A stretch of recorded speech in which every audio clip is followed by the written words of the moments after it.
बिस्मिल्लाहिर्रहमानिर्रहीम। Dear students, आज का जो हमारा टॉपिक है वो है टॉन्सिलाइटिस। अपर रेस्पिरेटरी ट्रैक का ये इन्फेक्शन है।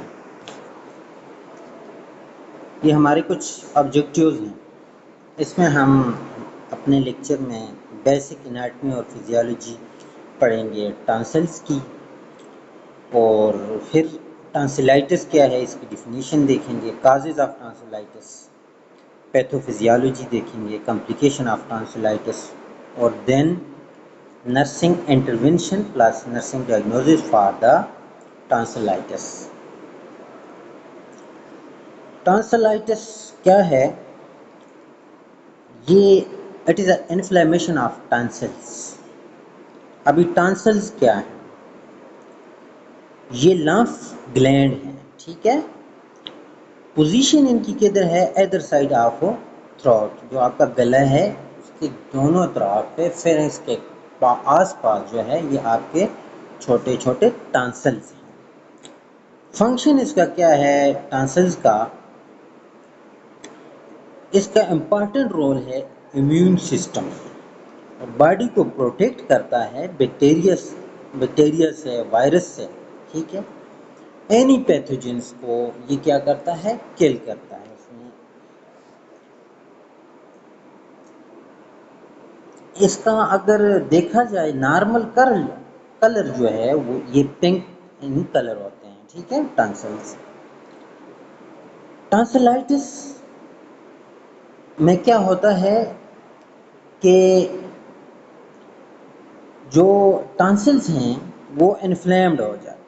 इन्फ्लेम्ड होके स्वेलिंग होना शुरू हो जाती है, उसमें पस पॉकेट्स बनना शुरू हो जाते हैं जो कि डिस्चार्ज होते हैं तो हमारी वॉइस में और इन्फेक्शन काज करते हैं, ठीक है। वॉइस प्रॉब्लम होती है, कोई और इन्फेक्शन, फर्दर इन्फेक्शन काज करते हैं, ठीक है। जो सराउंडिंग टिश्यू हैं वो इन्फेक्ट होते हैं।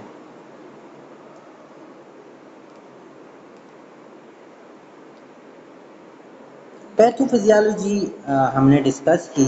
When the tonsils get inflamed, they become red, swollen, and may develop pus pockets that start exuding a discharge. जब ये टॉन्सिल्स जो हैं वो इन्फ्लेम हो जाते हैं तो उस स्वेल होके उसमें पस बनना शुरू हो जाता है, और वो पस जो है वो बाहर लीक होता है और सराउंडिंग टिश्यू को इफेक्ट करता है। In cases with recurrent infection, जब बार बार इन्फेक्शन होता है, the tonsil may become swollen over a period of time so as to almost touch each other. तो ये जब रिकरेंट इन्फेक्शन होता है तो टॉन्सिल इतने स्वेल हो जाते हैं कि ये एक दूसरे को टच करना शुरू कर देते हैं।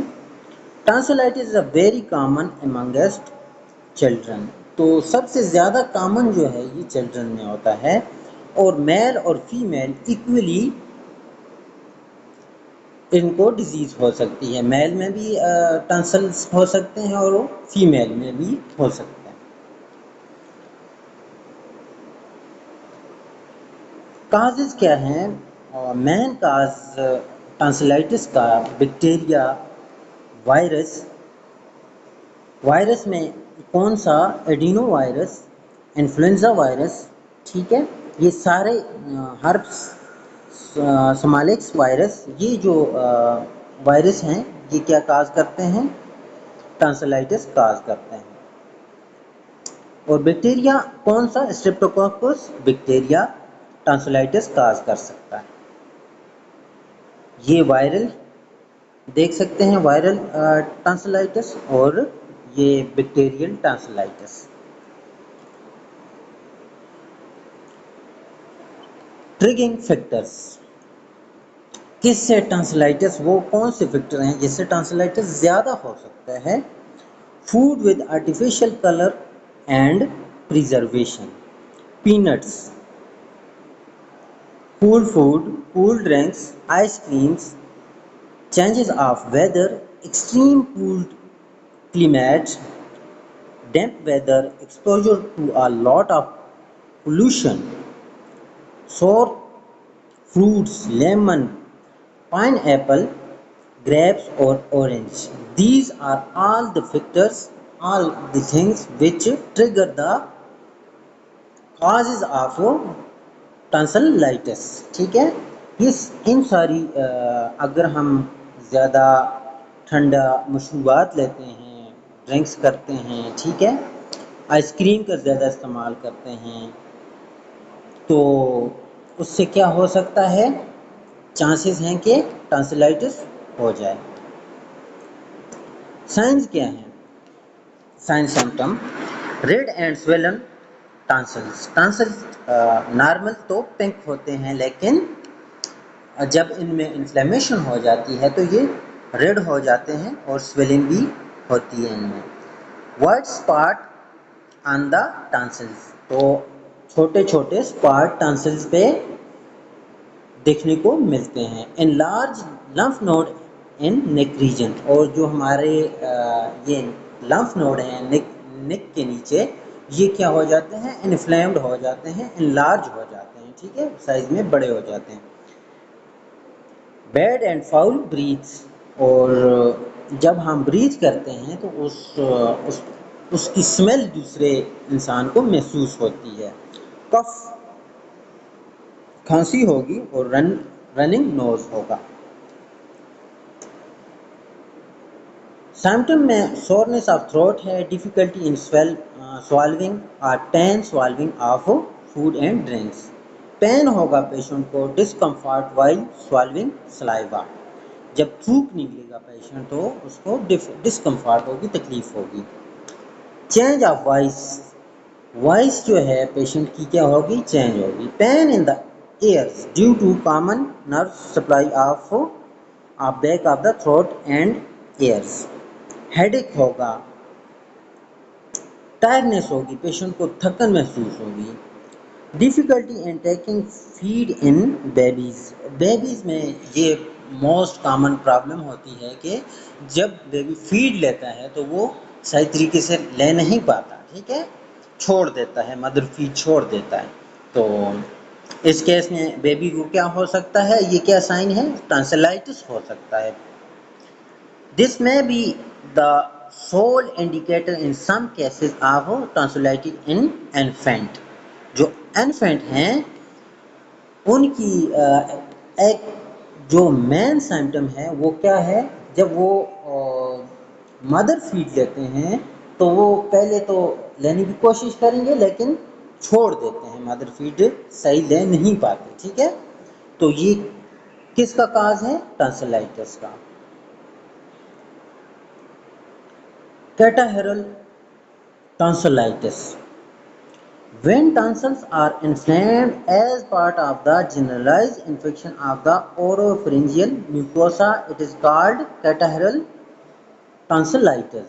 जब टॉन्सिल्स और इसके सराउंडिंग में जो ओरोफेरिंजियल म्यूकोसा है ये इन्फेक्ट हो जाए, इन्फ्लेम्ड हो जाए, तो इस कंडीशन को हम क्या कहेंगे, कैटाहेरल टॉन्सिलाइटिस. दूसरी टाइप्स है membranous tonsillitis. Sometime exudation from crypts may coalesce to form a membrane over the surface of tonsils, giving rise to clinical picture of membranous tonsillitis.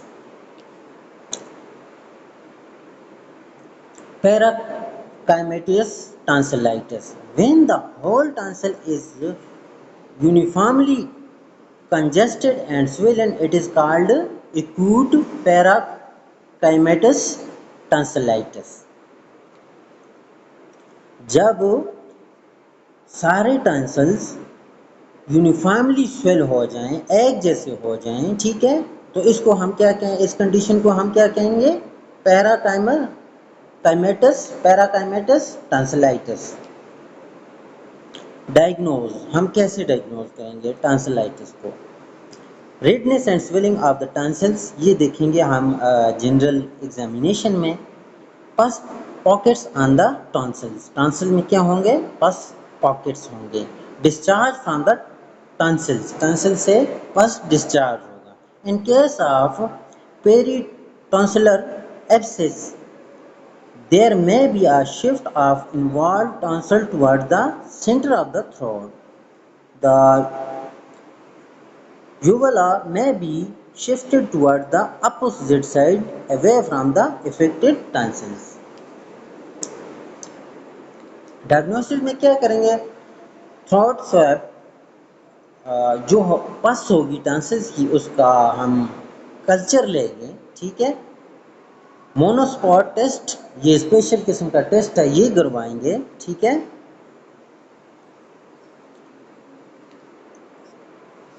Blood test में क्या करवाएंगे हम? CBC, blood complete blood count.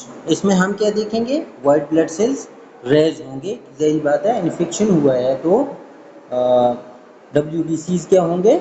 Raise होंगे। Complication क्या हो सकती है tonsillitis की? Severe swelling with spread of infection and inflammation to the hypopharynx and larynx may occasionally produce increasing respiratory obstruction, although it is very rare in uncomplicated acute tonsillitis. Second number पे क्या complication हो सकती है? पेरीटॉन्सिलर abscess, जो tonsils का जो peripheral area है, जो इर्द गिर्द का एरिया है, उसमें भी पस पड़ना शुरू हो जाएगी। ये एक कॉम्प्लिकेशन है, ठीक है। इसके बाद है सिस्टमेटिक और जनरल कॉम्प्लिकेशंस।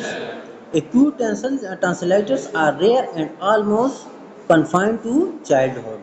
एक्यूट टॉन्सिलाइटिस जो है ये बच्चों में ज़्यादातर होता है, ठीक है। Septicaemia, untreated acute tonsillitis can result in septicemia with septic abscesses, septic arthritis and meningitis.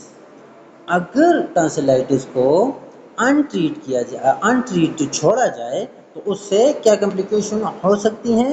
Septicaemia हो सकता है पेशेंट को, सेप्टिक एब्सिस में पेशेंट जा सकता है, अर्थराइटिस हो सकता है और मेनिंजाइटिस भी हो सकता है। ट्रीटमेंट में हम क्या करेंगे? पेन मैनेजमेंट के लिए acetaminophen, ibuprofen are given for relieving symptoms like pain, ठीक है। एंटीबायोटिक अगर टॉन्सिलाइटिस जो है बैक्टीरियल है तो एंटीबायोटिक का यूज़ करेंगे, ठीक है। टॉन्सिलेक्टमी किसे कहते हैं? कि हम टॉन्सिल को रिमूव करते हैं, ठीक है, through surgery. The removal of tonsils is called tonsillectomy.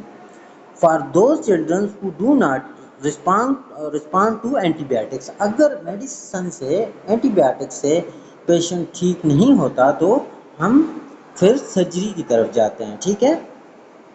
Surgery को, टॉन्सिल्स की सर्जरी को क्या कहते हैं स्टूडेंट्स? टॉन्सिलेक्टमी, ठीक है। क्वेंसी ये एक टर्म है, और जब पस फॉर्मेशन टॉन्सिल्स और वॉल ऑफ थ्रोट के दरमियान पस फॉर्मेशन हो जाए तो उसको, उस कंडीशन को क्या कहते हैं? Quinsy. It is usually treated by draining the abscess and antibiotics. इसको इस कंडीशन को हम कैसे ट्रीट करते हैं? वो जो एब्सिस है उसकी ड्रेनेज करेंगे, ठीक है, और एंटीबायोटिक का यूज़ करेंगे। Some time reviewing the tonsil is need to treat quinsy, और सम टाइम ऐसे होता है कि हमें टॉन्सिलेक्टमी ही करनी पड़ती है जब क्वेंसी सिचुएशन होती है। Quinsy mean pus formation between tonsil and wall of the throat. Prevention measurement हम क्या कर सकते हैं टॉन्सिलाइटिस के लिए, ठीक है। Avoid close contact with other who are sick. तो इट्स मीन्स के टॉन्सिलाइटिस जो है कंटीजियस है, मतलब हमें उस पेशेंट को पेशेंट के साथ क्लोज कंटेक्ट दूसरे पेशेंट्स का, हेल्थ केयर प्रोवाइडर का ना हो। Keep children away from kids who are known to have tonsillitis or sore throat. वो बच्चों उस बच्चों को जिनको टॉन्सिलाइटिस हुआ है या सोर थ्रोट है, उन बच्चों के साथ खेलने या क्लास में बैठने या वार्ड में अगर बेबीज एडमिट हैं तो उनको अलहदा जो है उनके लिए अलहदा पार्टीशन करनी चाहिए हमें। Remind kids about the importance of proper hand washing, especially when around people who appear to be sick. तो जिन बच्चों को टॉन्सिलाइटिस हो जाता है तो उनका इम्यून सिस्टम जो है वो वीक हो जाता है, तो उनको अपनी पर्सनल हाइजीन के बारे में बताना चाहिए अगर बच्चे बड़े हैं, ठीक है, नहीं तो खुद उनका करना चाहिए, ठीक है। Wash and disinfect surface and toys, जो उनके खिलौने हैं उनको साफ सुथरा रखना चाहिए। Teaching kid to cover their mouth when coughing or sneezing, preferably using a tissue so that the germs do not get on their hands, and show them how to use tissues to wipe their nose. Carry disposable wipes and hand sanitizer to clean hands. तो ये कुछ preventions हैं जो हम tonsillitis के लिए करते हैं। थैंक यू डियर स्टूडेंट्स, अगर कोई क्वेश्चन होता है तो आप पूछ सकते हैं।